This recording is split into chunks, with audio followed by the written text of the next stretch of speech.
How many of you have ideas that you want to implement one day? How many of you are looking for that perfect day, perfect funding, and perfect clean desk to start implementing your ideas? We all have ideas, and potentially very impactful ideas. But we don't implement them. Something stops us. As I grew up, I heard these fascinating stories from the Silicon Valley, people innovating, starting up, big organizations. And these are stories you hear now around the world. But there's a big difference. The big difference is now it's a rallying cry. You must innovate. Let's start up. Because there are no jobs. Youth is unemployed. There are huge social challenges: water, energy, education, healthcare. And that makes me wonder, when the potential of activating ideas could be so high now, why don't we do it? What can be possible if we come up with ideas, not for ideas' sake, but ideas, when put in motion, could change the world? And those are some questions I've been struggling with in my work. And as we implemented projects in various parts of the globe, we came across three simple principles that we believe could release innovation and put ideas in motion. And that's what I'm going to share with you today. The first one, simple. People don't do what they can't dream of doing first. What does it take to fire your imagination? What does it take to fire imagination of millions of young people out there? Unless you can feel the challenge, unless you can be in that environment, unless you can be with the people who are challenged and have that challenge, you're most unlikely to come up with ideas that are going to activate. Call it the power of immersive experiences. And we saw that as we did our programs here in the United States, specifically in the state of Arizona, a few engineers who were given the challenge which the rural population of America was facing. How do you get goods and services delivered to rural areas? Now, this was an American challenge. It could have been a challenge in Brazil or India or wherever, but yeah, this was right in their community. So these people landed up spending some time with these people who were having challenge, looked at what it looks like, what it feels like, and came across that these people don't use broadband. 1/3 of the Americans still don't. Some of them don't even use internet because they don't find it relevant. And these people came up with a simple idea. A web-based startup using the power of broadband, where people will log in from remote areas, do their online shopping, pay for it, the goods would be kept aside, and using the power of social media, it would go on the handphones of people who are traveling back into that village. And these people will look up, see who needs what, and have them delivered at a small delivery charge. Simple idea, but talks about immersive experience. Till you feel it, you don't get it. And these young people spent some time and got this going. Now relate this to all the big ideas that you know, all the big innovators that you know, all the big entrepreneurs that you know, and let's try to map this to how they do it. And as I had the opportunity to meet a number of them in my job, I figured out, of course, they are great innovators, great entrepreneurs, fantastic ideas, but there's something else. And that something else is there's a source. There's a strong purpose. There's a cause these people want to stand up for. They want to change something. They want to disrupt something. They want to challenge the status quo. And when that happens, a number of ideas come in. Some of these ideas become great innovation, and some of those innovations become great enterprises. It all happens, but the source is something else. The soul is a really purposeful idea. The why. Why should I do this? What do I want to stand up for? And this is what these students, engineering students in Arizona, demonstrated to us. Let's move on to the second principle. Again, quite simple. People rarely do what they don't see people like themselves doing. Now, let's relate this to business. Now, in the world of business, there are two worlds.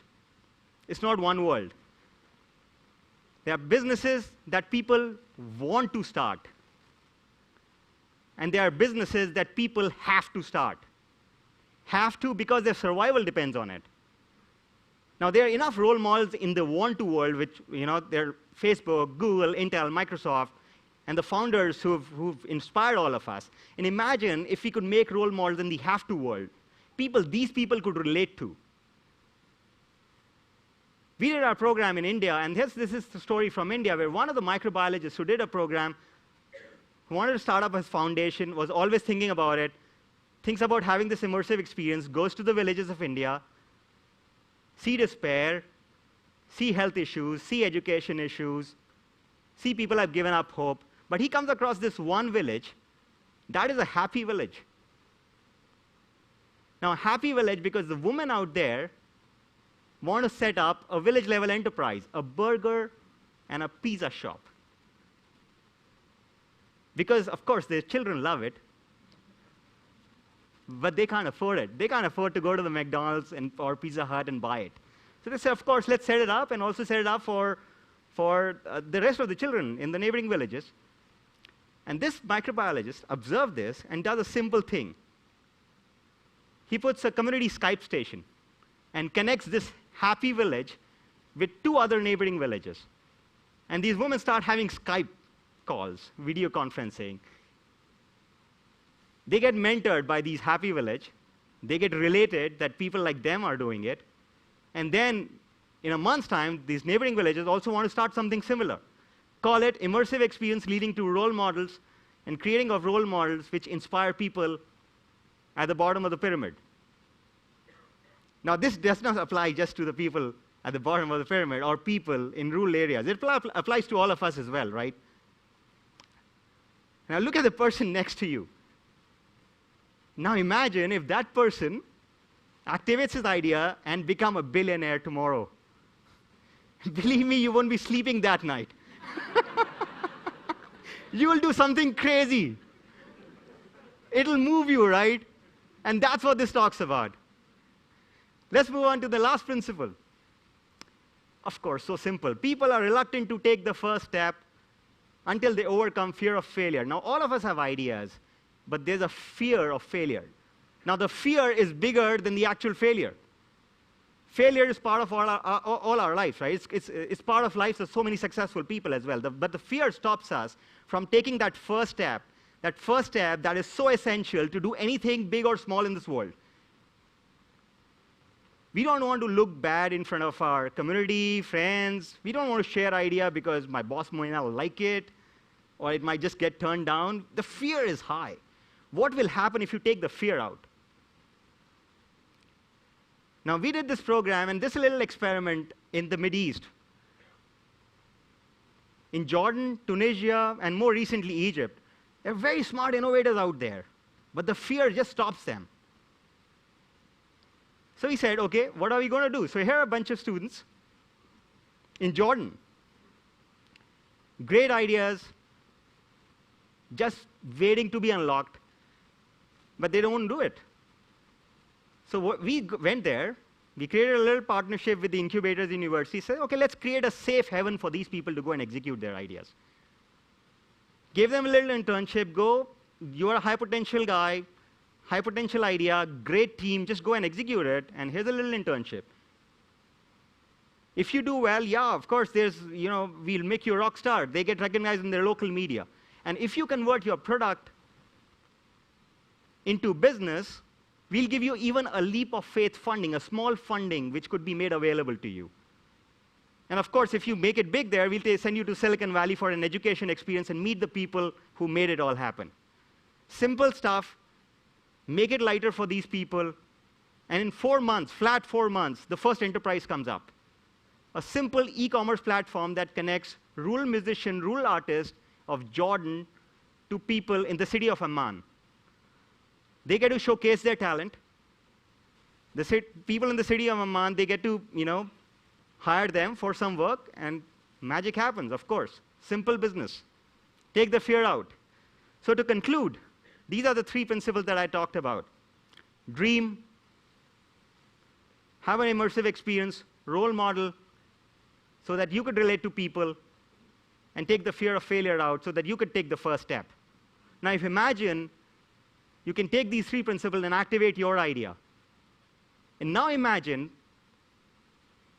that not just your idea, you can activate ideas and help and empower ideas of so many young youth and women out there who just don't have time to be in this room. They will never make it to these rooms or presentations because they're fighting it out on the road.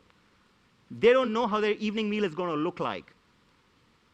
And imagine if we can activate their ideas as well. That would be a world worth living into. And all of us can do that. We can activate our ideas and also empower others to activate their ideas so that we can live into a creative future. Now, that would be a future worth living into. So let's make that happen. Thank you.